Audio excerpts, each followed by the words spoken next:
नमस्कार दोस्तों, Venom academy में आपका स्वागत है। आज का हमारा टॉपिक क्या है? Blood relation. ठीक है ना, खूनी रिश्ता। चलो सबसे पहले इसमें जल्दी से कंसेप्ट सीख लेते हैं। सबसे पहले थोड़ा सा हमारे पास कंसेप्ट है। देखो क्या करना है, आप लोगों को बहुत सारे कन्वेंशन मिलेंगे ऑनलाइन, लेकिन आप लोगों को हर चीज़ को क्या बनाना है? बॉक्स पे बनाना है। किसी भी रिलेशन को दिखाना है बॉक्स में बनाना है। बस मेल के लिए हमें क्या लगाना है? प्लस लगाना है, और फीमेल के लिए हमें क्या लगाना है? माइनस लगाना है। अगर आपने अपने से पहले से कोई रूल बना रखे हैं तो उन पे स्टिक रहिए। क्यों? क्योंकि हमारे पास क्या होता है, कंसेप्ट सेम है, बस इनको दर्शाने का तरीका या रिप्रेजेंट करने का तरीका अलग अलग होता है। ठीक है ना। फीमेल के लिए गोला मत बनाने लग जाइएगा। जिन लोगों जो लोग पढ़ रहे हैं या पहली बार पढ़ रहे हैं या कुछ थोड़ा बहुत सीख चुके हैं, ठीक है ना, तो फीमेल के लिए गोला या मेल के लिए बॉक्स मत बनाने लग जाइएगा। ये आप लोगों को क्या करेगा? टाइम वेस्ट करेगा। तो हम जब भी मेल को दिखाएंगे तो हम क्या लगाएंगे? प्लस। जैसे यहाँ पे रोहन है, वो मेल है तो प्लस। यहाँ पे क्या है हमारे पास? मालती है, वो फीमेल है तो माइनस लगाएंगे। ठीक है ना। मालती मैं लिखे देता हूं, नहीं तो आप लोग इसे, ठीक है ना, मालती। चलिए, इतनी बात हमने कर ली। अब देखिए, जब कभी भी हमें दो लोगों के बीच शादी हुई है वो दिखाना होगा। जैसे राम और सीता, इन दोनों की अगर शादी हुई है तो इन दोनों के बीच में हम क्या लगाएंगे? डबल लाइन लगाएंगे। लेकिन अगर कोई राम का भाई है, अगर हमारे पास राम का अगर कोई भाई है, याद रखिएगा, राम का अगर कोई भाई लक्ष्मण है सॉरी, राम का हमारे पास अगर भाई लक्ष्मण है, तो इस चीज को दिखाने के लिए हम किसका प्रयोग करेंगे? सिंगल लाइन का प्रयोग करेंगे। यानी भाई हो या बहन हो, इन दोनों को दिखाने के लिए हम किसका प्रयोग करेंगे? सिंगल लाइन का प्रयोग करेंगे। अगर उन दोनों की शादी हो गई है तो उन दोनों को हम किस में प्रयोग करेंगे? डबल लाइन से लिखेंगे। ठीक है ना। चलिए आइए थोड़ा जनरेशन को भी समझ लेते हैं। जनरेशन इक्वलिटी जरूर रखिएगा। जैसे अगर मैं कहूँ किसी के पापा हैं या फादर हैं, उनका अगर कोई भाई है तो वो उन्हीं के जनरेशन का है। ठीक है ना। तो वो भाई को भी हम कहाँ रखेंगे? उनके बगल में रखेंगे। और अगर पापा के साथ उनकी अगर शादी है, पापा की मम्मी की अगर हम बात करेंगे, पापा की या आपकी मम्मी की या किसी की भी मम्मी की, तो उनके साथ जिनकी शादी हुई है वो भी सेम जनरेशन की है, तो वाइफ को भी कहाँ रखा जाएगा? उन्हीं के साथ ही रखा जाएगा। अगर हम अपने सबको, सब लोग अपने अपने को मान लीजिए, ये आपके फादर हैं, ये आपकी मदर है, ठीक है ना, वाइफ है उनकी, और ये क्या हो गए? चाचा हो गए। ठीक है ना। लेकिन अगर आप अपने दादाजी की बात करेंगे, यानी फादर के भी फादर, तो दादाजी आपके कहाँ आएंगे? एक जनरेशन ऊपर आएंगे। ठीक है ना।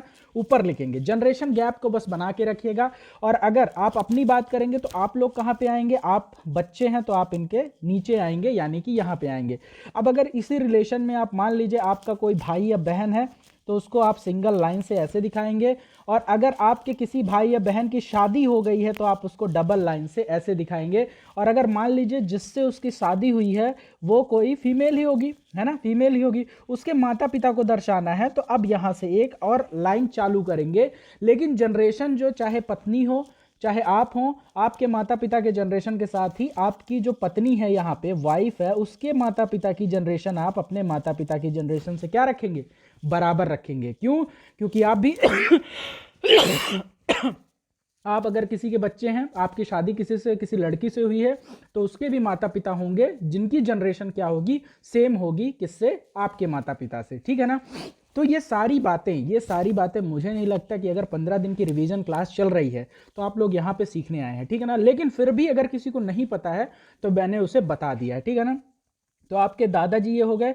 और अगर आपको दादाजी के भी दादाजी दिखाना है और ऊपर दिखाना है तो आप बहुत समझदार हैं, एक और जनरेशन आप ऊपर ले जाएंगे। जनरली हमारे पास कितने? 4 जनरेशन तक के ही क्वेश्चन पूछे जाते हैं। ठीक है। तो हम उसी में स्टिक रहेंगे। चलिए आइए, इतना अगर आप लोगों को समझ में आ गया हो तो सिर्फ यही कंसेप्ट है, सिर्फ यही कंसेप्ट है। मेल है तो उसे पॉजिटिव से, फीमेल है तो उसे निगेटिव से, भाई बहन का रिश्ता दिखाना है तो सिंगल लाइन, पति पत्नी का रिश्ता दिखाना है तो डबल लाइन। बस, इसके अलावा आपको कुछ भी जानने की जरूरत नहीं है। Same generation same line, different generation different line, बस। चलिए, तो डायरेक्ट हमारे पास क्वेश्चन किस तरह से पूछे जा सकते हैं वो आके देख लेते हैं। देखिए, हमारे पास यहाँ पे इस तरह के क्वेश्चन को क्या कहते हैं? Coded relation. ठीक है ना। कोडिंग दी हुई है, इस कोडिंग को क्रैक करना है और इस रिलेशन को पता लगाना है यहाँ पे क्या दिया हुआ है, और फिर कुछ सवालों का हमें क्या करना है? जवाब देना है। ठीक है ना। तो चलिए सॉरी स्टार्ट करते हैं अपना। चलिए, अब आपको देखिए, जैसे ही इस तरह का क्वेश्चन आपने देखा तो आपको टाइम वेस्ट नहीं करना है। सबसे पहले देखिए, पढ़ने से तो कुछ होगा नहीं, डायरेक्ट आपको ऐसे पढ़ना है P is equal to R. अब यहाँ पे P is equal to Q लिखा है, भले P is equal to Q लिखा है, लेकिन आपको बोलना भी क्या है, P is equal to R ही बोलना है। कैसे बोलना है, इससे हम जल्दी क्वेश्चन को कर पाएंगे, बाकी इसमें कोई ट्रिक नहीं है। आइए देखते हैं, जैसे P is equal to R, यानी P आर की बहन है। मैंने यहाँ पे क्यू नहीं देखा, यहाँ पे क्या लिखा है, P और क्यू लिखा हुआ है, लेकिन मैं क्या पढ़ रहा हूँ, P और R पढ़ रहा हूँ। क्यों? क्योंकि हमें इनके बीच में रिलेशन बनाना है। इसलिए कंफ्यूजन को अवॉइड करने के लिए यहाँ पे मैं, भले कुछ भी लिखा है लेकिन मैं पढ़ वही रहा हूँ जो मुझे यहाँ पे रिलेशन बनाना है, ठीक है ना। तो चलिए वही पढ़ेंगे, P और R। तो हम क्या करेंगे, P R की बहन है, ठीक है ना। तो हमने क्या लिखा, ये जो हमारा P है ये किसकी बहन है, R की बहन है। अब R की बहन है मतलब ये, इसको हम क्या करेंगे, निगेटिव लगाएंगे, और भाई बहन का रिश्ता दिखाना हो तो सिंगल लाइन, ठीक है ना। इतनी बात समझ में आई। तो P जो है R की बहन है, और R, अब हमारे पास नेक्स्ट क्या है, नेक्स्ट देखिए R@Q। तो R@Q का रिलेशन यहां से मिलेगा। तो R जो है Q की माता है, तो R जो है हमारे पास किसकी माता हो जाएगी, Q की माता हो जाएगी, और माता बोल रहा है तो निगेटिव बताएंगे, ठीक है ना। R जो है Q की माता है, ठीक है ना। अब चलिए क्वेश्चन पे देखते हैं, क्वेश्चन क्या बोल रहा है। P Q की आंटी है, P जो है वो Q की आंटी है, बिल्कुल सही है। हाँ, मम्मी की जो बहन होती है उसको इंग्लिश में क्या कहते हैं, मास, इसको हिंदी में क्या बोलते हैं, मासी, लेकिन इंग्लिश में क्या बोलते हैं, आंटी बोलते हैं। इंग्लिश में तो आंटी ही होता है ना। आंटी, चाची को भी आंटी, सबको आंटी हम बोल देते हैं। आंटी जी को बगल वाली पड़ोसन को भी आंटी, है ना, सबको आंटी बोलते हैं। तो मम्मी की बहन हिंदी में मासी कहलाती है ना, और इंग्लिश में क्या कहलाती है, आंटी कहलाती है। तो बिल्कुल P जो है Q की आंटी है, बिल्कुल ये रिलेशन सही है। और चेक कर लेते हैं, P Q की बहन है, P और Q देखो जनरेशन गैप है, क्या बोल रहा है, P Q की बहन है, तो P और Q में तो जनरेशन गैप है, तो भाई बहन का रिश्ता तो हो ही नहीं सकता, गलत। नेक्स्ट देख लेते हैं, Q P की नीस है, Q जो है P की नीस है, Q जो है P की नीस है, नहीं भाई, भांजा भांजी यहाँ तो ये रिश्ता तो नहीं चल रहा है ना। चलो अगला हमारे पास क्या है, Q जो है P की पुत्री है, Q किसकी पुत्री है, यहाँ पे सीधा सीधा लिखा है Q जो है R की पुत्री है ना। तो सारे हमारे पास क्या हो जाएंगे, गलत हो जाएंगे, सिर्फ पहला रिलेशन हमारे पास क्या हो जाएगा, सही हो जाएगा। तो आप लोगों को ये कोडेड इक्वेशन को क्रैक करना है और इस तरह के क्वेश्चन को डील करना है, ठीक है ना। बात समझ में आ चलिए नेक्स्ट क्वेश्चन पे चलते हैं। ये देखिए, अब आपके पास एक क्वेश्चन है, इसको पहले रिलेशन बनाना है। देखिए क्या बोला है, L जो है M का भाई है, देख लीजिए L जो है हमारे पास किसका भाई है, M का भाई है। तो L को भाई बोल रहा है ना, तो भाई बोल रहा है यानी वो क्या है, मेल है, तो हमारे पास क्या हो जाएगा, पॉजिटिव हो जाएगा, ठीक है ना। M जो है N का पिता है, M जो है N का पिता है, यानी N हमारा कहाँ होगा, नीचे होगा, यानी N हमारे पास क्या है, पुत्र है। M जो है N का पिता है, तो ये पिता है, तो ये क्या हो जाएगा, पॉजिटिव हो जाएगा, ठीक है ना, पॉजिटिव हो जाएगा। लेकिन N का जेंडर हमें नहीं पता है, जेंडर नहीं बता सकते आप, पुत्र तो है, ठीक है ना। मतलब क्या लिखा हुआ है हमारे पास, ये देखिए M जो है N का पिता है। अब N लड़का भी हो सकता है, लड़की भी हो सकती है ना। ये पिता है, ये तो कंफर्म हो गया, पिता है तो क्या होगा, ये पॉजिटिव ही होगा, है ना, यानी मेल होगा, ठीक है। नेक्स्ट देखते हैं, N है जो N O का पुत्र है, N जो है O का पुत्र है। अब देखो N M का भी पुत्र है और O का भी पुत्र है, N जो है M का भी पुत्र है और किसका पुत्र है, O का भी पुत्र है। मतलब M और O की शादी हुई है, ये इसके पापा मम्मी है। ये रिलेशन आपको समझना होगा, ये रिलेशन क्या करना होगा, आपको समझना होगा। और अगर इसका पुत्र है तो मेल तो पहले से ही हो गया, तो यहाँ यानी ये इसकी क्या है, O क्या है, मम्मी है, ठीक है ना। अब देखो O जो है L से किस प्रकार संबंधित है, ठीक है ना, O जो है L से किस प्रकार संबंधित है। अब बताओ किस प्रकार संबंधित है चलो बताओ। O जो है L से किस प्रकार संबंधित है, बताओ। भाई है, O L से किस प्रकार संबंधित है, इन दोनों के बीच में रिलेशन बताना है। भाई है O और L, ना भाई नहीं हो सकता। भाभी, ननद या साली, बिल्कुल भाभी तो है, बिल्कुल।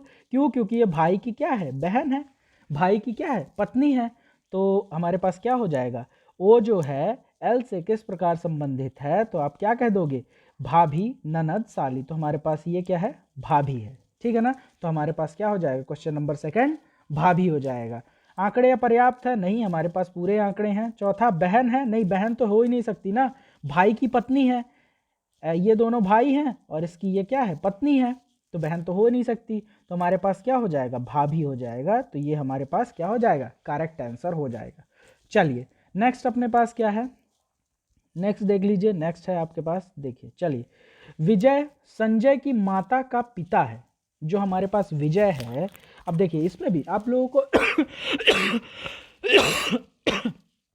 सिर्फ क्या समझना है, लैंग्वेज समझनी है और रिलेशन बनाना आना चाहिए। देखो, विजय जो है संजय की माता का पिता है, ठीक है ना। विजय जो है हमारे पास एक आदमी हो गया, कौन, विजय, संजय की माता का पिता है, यानी संजय की माता, यानी संजय की माता कोई होगी यहाँ पे, ठीक है ना। संजय की माता का पिता है, ठीक है ना। संजय की माता, मैं यहाँ पे लिख देता हूँ, संजय की माता। विजय जो है संजय की माता का पिता है ना। विजय जो है संजय की माता का पिता है, और यहाँ पे कोई हमारे पास क्या होगा, संजय भी होगा। ये लो संजय, ठीक है ना। अब नाम से ही देख रहा है, ये हमारे पास क्या है, मेल है, ये माता क्या है, फीमेल है, और विजय क्या है, पिता है, तो मेल है ना। तो अब हमारे पास क्या हो गया, विजय संजय की माता का पिता है। संजय विजय के एकमात्र दामाद का पुत्र है। क्या बोल रहा है, संजय जो है विजय के एकमात्र दामाद का पुत्र है। अब देखो, विजय का दामाद कौन होगा, जो संजय की माता के साथ शादी करेगा, है ना। ये हमारे पास दामाद हो गया। बात को समझो, बात को समझना, ठीक है ना। एकदम क्वेश्चन को समझते हैं, एक बार फिर से देखो, एक बार फिर से देखो, आओ चलो देखते हैं। हमारे पास क्या बोला, विजय संजय की माता का पिता है। तो विजय हमने क्या किया, विजय जो है संजय की माता, संजय की माता कौन है, ये रहा संजय, ठीक है ना। ये हमारे पास क्या हो गया, अच्छे से लिख देता हूं मैं इसको, संजय, ठीक है ना। ये लो संजय, ठीक है ना। विजय जो है संजय की माता का पिता है। विजय जो है देखो, विजय जो है संजय की माता का पिता है। इतनी बात समझ में आई। विजय जो है संजय की माता का पिता है। संजय जो है विजय के एकमात्र दामाद का पुत्र है। अब देखो, संजय जो है विजय के एकमात्र दामाद का पुत्र है, तो विजय का दामाद कौन होगा, जो विजय की बेटी से शादी करेगा। और जो विजय की बेटी से शादी करेगा, हमें नहीं पता किसने शादी की है, हमें तो उसने बता दिया कि जो संजय है वो विजय के दामाद का एकमात्र पुत्र है, जो कि हमारे पास क्या हो गया, संजय हो गया, ठीक है। अब देखो क्या बोल रहा है, विजय के दामाद का संजय से क्या संबंध है। अरे भाई, जो विजय का दामाद है वो संजय का क्या है, पिता है। जो विजय का दामाद है वो हमारे पास क्या है, संजय का पिता हो जाएगा, ठीक है ना। तो विजय का दामाद हमारे पास क्या हो जाएगा, संजय का पिता हो जाएगा। तो हमारे पास क्या ऑप्शन है, पिता ऑप्शन में है, बिल्कुल। तो ये हमारे पास सर्वदा सत्य आंसर हो जाएगा। बस आपको लैंग्वेज समझनी है और जनरेशन को जनरेशन के हिसाब से मेंटेन करना है, ठीक है ना। बस घुमा फिरा के वो चीज़ें बात करेगा। चलो नेक्स्ट करते हैं। अब देखो, ये हमारे पास है।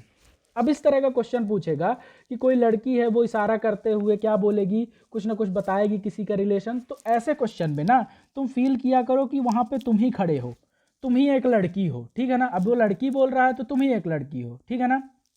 तो एक लड़की की ओर इशारा करते हुए शिक्षक ने कहा, ठीक है ना। अब देखो, लड़की की ओर इशारा करते हुए शिक्षक, तो तुम क्या बन जाओ, शिक्षक बन जाओ, ठीक है ना। अब तुम क्या बन जाओ, शिक्षक बन जाओ, ठीक है, तुम ही बन जाओ। और फिर जो जो रिश्ते आते जाएं, अगर कठिनाई पड़े डायग्राम बनाने में, तो जो जो रिश्ते आते जाएं उनको तुम्हें क्या करना है, एज्यूम करते जाना है अपने फैमिली मेंबर्स के अनुसार, ठीक है ना। चलो अब देखो क्वेश्चन क्या बोलता है। एक लड़की की ओर इशारा करते हुए एक शिक्षक ने क्या कहा, वह मेरी पत्नी के ससुर की पत्नी, वह मेरी। अब शिक्षक, ये हमारे पास क्या हो गया, शिक्षक, यहाँ TES टीचर लिखे देता हूँ, वह मेरी पत्नी, उसकी पत्नी होगी कोई, ये लो, जरूरी नहीं है कि उसकी पत्नी का कोई नाम ही लिखो, बना दो उसकी पत्नी, ठीक है ना। वह मेरी पत्नी के ससुर, यानी पत्नी का ससुर क्या होगा, उस टीचर का फादर ही तो होगा, उस टीचर का फादर ही तो होगा। पत्नी के ससुर की पत्नी, पत्नी के ससुर की पत्नी, पत्नी के ससुर की पत्नी, ये लो उसकी भी पत्नी बना दो। क्या बोला शिक्षक ने, वह मेरी पत्नी, शिक्षक की पत्नी कौन हो गई, एक्स हो गई, मैंने मान लो, चलो एक्स मान लिया। शिक्षक की पत्नी क्या हो गई, एक्स हो गई, का ससुर वाई हो गया, ठीक है ना, दिया नहीं है तो कुछ ना कुछ मान लो, वाई हो गया, ठीक है ना, की पत्नी जेड हो गई, ठीक है ना, के इकलौते बेटे की, अब देखो क्या बोल दिया उसने, के इकलौते बेटे, यानी जो ये दोनों है ना वाई जेड, इनका क्या है, इकलौता बेटा है, इकलौता बेटा है, यानी टीचर ही तो वो उनका इकलौता बेटा हुआ। समझ रहे हो बात को, टीचर ही उनका इकलौता बेटा हुआ। अब यहाँ पे टीचर का कोई भाई मत बना देना, क्यों, क्योंकि इकलौता का मतलब क्या होता है कि सिर्फ वही बेटा है, ठीक है ना। तो इकलौता बेटा कौन हो गया हमारे पास, टीचर ही हो गया, ठीक है ना। इकलौते बेटे की इकलौती पुत्री है, इकलौता बेटा जो है टीचर हो गया, कि इकलौती पुत्री है जो कि हमारे पास आर हो गई। चलो पी लिख देता हूं, पुत्री है ना तो पी लिख देता हूं, ठीक है ना, पुत्री है। तो शिक्षक, तो हमसे क्या पूछा है, तो वह शिक्षक से कैसे संबंधित है। अरे भैया इतना घुमा फिरा के बोले, तो शिक्षक से कैसे संबंधित है, वो शिक्षक की पुत्री वो क्या हो गई हमारे पास, शिक्षक की पुत्री ही हो गई। एक बार फिर समझते हैं, अच्छा क्वेश्चन है, घुमा फिरा के देखो बोला है। चलो आओ एक बार और देख लेते हैं। देखो हमारे पास क्या है, एक लड़की की ओर इशारा करते हुए शिक्षक ने कहा, वह मेरी पत्नी, टीचर की पत्नी कौन हो गई, एक्स हो गई, टीचर की पत्नी, जहां जहां पेन चल रहा है वहां वहां देखना, मैं पेन चेंज कर लेता हूं इस बार, ठीक है ना। चलो आओ, लो पेन चेंज कर, वह टीचर की पत्नी, टीचर की पत्नी का ससुर, अब पत्नी का ससुर क्या होगा, टीचर का बाप ही तो होगा, टीचर का पिता ही तो होगा, ठीक है ना, टीचर के पिता, ठीक है, ससुर की पत्नी, ससुर की पत्नी जेड मान लिया हमने, ससुर की पत्नी के इकलौते बेटे, यानी बेटा हमारे पास क्या हो गया, वही टीचर हो गया, इकलौते बेटे की इकलौती पुत्री है, इकलौते बेटे की इकलौती पुत्री है, तो वो टीचर से किस प्रकार संबंधित है, अरे वो टीचर की पुत्री है, ठीक है ना, वो क्या है, टीचर की पुत्री है। कितना टाइम हो गया, चलो कोई बात नहीं, थोड़ा अच्छा टॉपिक है, थोड़ा सा जाने दो 20 मिनट, लेकिन एक बार देख लेना, ठीक है ना। चलो नेक्स्ट क्वेश्चन पे चढ़ते हैं। अरुण ने, अगला क्या दिया हुआ है हमारे पास, क्या है, अरुण ने मोहित को देखा और उसे याद आया, अरुण ने किसको देखा, ये लो, अरुण ने किसको देखा, मोहित को देखा, ये लो मोहित को देखा, मोहित, अरुण ने मोहित को देखा और याद आया, वह मेरी पुत्री की माता, ठीक है ना, वह मेरी पुत्री, यानी अरुण की पुत्री, वह मेरी पुत्री। तो चलो आओ अरुण की पुत्री की बनाते, अरुण की पुत्री, क्या देखा, वह मेरी पुत्री की माता, अरुण की पुत्री कोई होगी, अरुण की पुत्री एक्स मान लो, अरुण की पुत्री की माता, मोहित को भी यहां से हटा देते हैं, मोहित को यहां लिख देते हैं, मोहित, ठीक है ना। अरुण की जो पुत्री एक्स है उसकी माता कौन होगी, कोई ना कोई तो होगी, लेकिन अरुण के साथ शादी हुई होगी उसकी, है ना। अरुण की पुत्री की माता यानी अरुण की पत्नी, इस बात को समझना होगा। वह मेरी पुत्री की माता के पिता का पुत्र है, वह मेरी पुत्री के माता के पिता, अब के पिता का पुत्र है, के पिता का पुत्र है। अब देखो इस चीज को समझना, अब यहाँ पे ये अरुण के पिता की बात नहीं कर रहा है, ये अरुण की जिसके साथ शादी हुई है, मान लो वाई के साथ शादी हुई है, और जो अरुण के वाइफ है उसके पिता कौन है, जेड हैं, ठीक है ना, और मोहित उनका कौन है, बेटा है, ठीक है ना, मोहित उनका क्या है, बेटा है। इस तरह से रिलेशन बनेगा। अब देखो फिर से एक बार रिलेशन को समझते हैं, फिर से एक बार रिलेशन को समझते हैं, ठीक है ना। चलो आओ फिर से एक बार रिलेशन को समझते हैं। चलो क्या बोल रहा है, अरुण ने मोहित को देखा और उसे याद आया, वह मेरी पुत्री यानी अरुण की पुत्री एक्स की माता, यानी एक्स की माता यानी अरुण की पत्नी, हमने वाई मान लिया है, निगेटिव लगा दिया, हालांकि लगाने से कोई मतलब नहीं है, वो सीधा सीधा बोल रहा है, ठीक है ना, के पिता,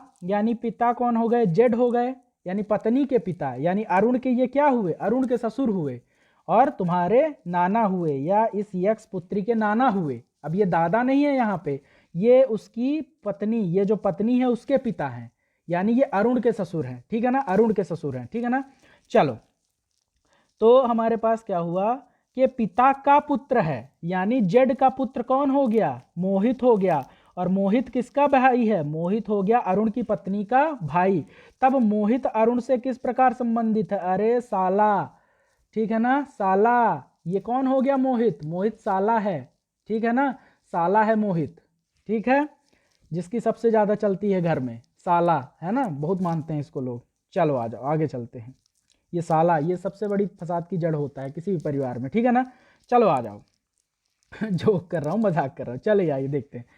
निम्नलिखित में से कौन ग्रैंडफादर, पिता और भाई के परिवार से संबंधित है? देखो, ग्रैंडफादर की अगर मैं बात करूं, एक तरह का क्वेश्चन ऐसे भी आता है, ग्रैंडफादर और फादर की बात करूं और ब्रदर की बात करूं, चाहे ग्रैंडफादर हो, ग्रैंडफादर होंगे तो यहां बैठे होंगे, ये लोग ग्रैंडफादर, फादर इनके नीचे बैठे होंगे और उनका कोई भाई होगा, ब्रदर यहां बैठा होगा, तो ये सारे कैसे हैं? पैटर्नल हैं। कैसे हैं? पैटर्नल, यानी पिता की तरफ के रिश्ते को दिखा रहा है। कैसे रिश्ते को दिखा रहा है? पिता की तरफ के रिश्ते को दिखा रहा है। तो परिवार में समान परिवार से संबंधित है। देखो, समान परिवार से बेबी बाबू ये तो नहीं हो सकता, ठीक है ना, बेबी ओबी ये सब छोटे छोटे बच्चों का काम है, बेबी बेबी ये पता नहीं कौन सा रिश्ता है, मुझे भी नहीं पता, ठीक है। चलो, मदर इन लॉ ये मम्मी की तरफ का है, हमें तो किसका? पापा की तरफ के, पैटर्नल की तरफ के देखने हैं, ठीक है ना। नेक्स्ट देखते हैं, डॉटर इन लॉ, ना ना ये तो पत्नी हो गई, पुत्र जो है सबसे करेक्ट ऑप्शन हो जाता है यहाँ पे, ठीक है ना। तो यहाँ पे कौन संबंधित है? पिता और भाई के समान परिवार से संबंधित कौन है हमारे पास? पुत्र है। कौन है? पुत्र है। चलो नेक्स्ट क्वेश्चन पे चलते हैं। ये वाला देखो, ये वाला क्वेश्चन। चलो, आरती और बीना बहनें हैं, चलो बना दो यहाँ पे आरती, आरती मैं लिख देता हूं, और बीना, बीना बहनें हैं तो निगेटिव कर दो, दोनों बहनें हैं, आरती और बीना बहनें हैं। राज और संजय भाई हैं, ठीक है ना, राज और संजय भाई हैं, चलो कोई दिक्कत नहीं, भाई रहने दो उनको, अभी इनका रिलेशन कोई नहीं मिल रहा है। आरती की पुत्री जो लिखा हुआ है, आरती की पुत्री राज की बहन है, ठीक है ना। आरती की कोई पुत्री होगी, आरती की कोई पुत्री होगी, वो किसकी बहन है? वो किसकी बहन है? राज की बहन है। वो किसकी बहन है? राज की बहन है, ठीक है ना। अब राज, अब देखो यहां से राज मिल गया, राज और संजय भाई हैं, अब राज और संजय क्या हैं? भाई हैं, तो इन दोनों को क्या करो? भाई बना दो। राज और संजय क्या हैं? भाई हैं, ये लो, राज और संजय भाई हैं। चलो आगे, राज और संजय भाई हैं।